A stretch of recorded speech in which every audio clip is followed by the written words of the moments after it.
très sensible à ces thèmes, et donc on est très content de vous accueillir. Donc je vous souhaite une journée dense et intéressante et pleine de bons travaux. Merci beaucoup et bienvenue tout le monde. Au revoir. Buon lavoro et grazie. J'ai donc appelé les intervenants de cette première session et Catherine Brice pour que l'on puisse commencer. Je rappelle les intervenants qui disposent d'environ 15 minutes.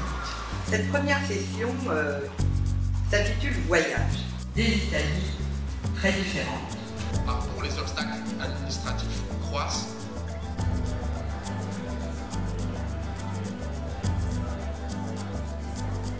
Un hommage à Garibaldi. On voit des choristes habillés en bersaglieri et en arrière-plan les drapeaux de l'Italie, du Brésil et de l'État de São Paulo. Italian-American studies, namely the migration of Italian fairy and folk tales and other oral narratives to the United States during the late 19th and 20th centuries.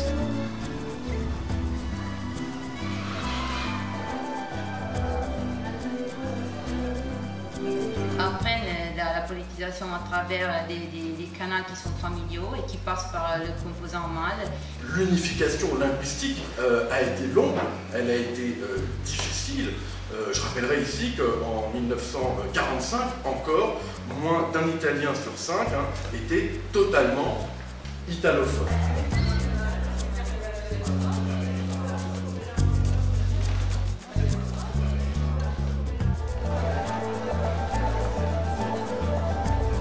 Grazie Fabio per aver promosso questa giornata a Coesione di Cultura che dà la misura dell'importanza, e non è un caso che siamo qui io e Emilia Gatto, console generale d'Italia a Parigi questa sera per onorare questa bella giornata.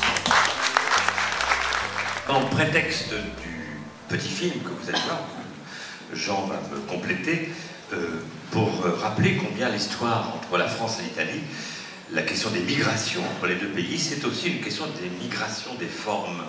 Exactement en regard avec le film de Jean Renoir de 1935, Tony, c'est-à-dire 20 ans plus tard, entre donc ce film de Febo-Mari et Jean Renoir, au fond c'est le départ, c'est ce que vous allez voir ce soir, le départ d'Italie, et le film de Jean Renoir, 20 ans plus tard, c'est l'arrivée des Italiens en France. C'est un film réaliste, appartient à un filon réaliste qui est relativement peu représenté dans le cinéma milieu italien, qui est davantage un film de reconstitution historique, un film de dive, un cinéma de dive, et un cinéma très romanesque, et les films réalistes sont relativement rares. Un récit réaliste évoquant le sort d'un pauvre émigrant italien qui quitte l'Italie, comme c'est toujours le cas, enfin c'est principalement le cas, c'est-à-dire par pauvreté. Là c'est pas une fuite des cerveaux, c'est une fuite des bras. Ce sur quoi je voudrais insister, c'est que malheureusement ce qu'on voit, c'est ce qui reste du film.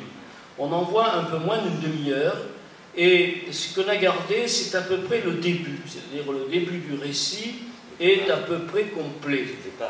Le départ, ce qui se passe en Argentine et le retour.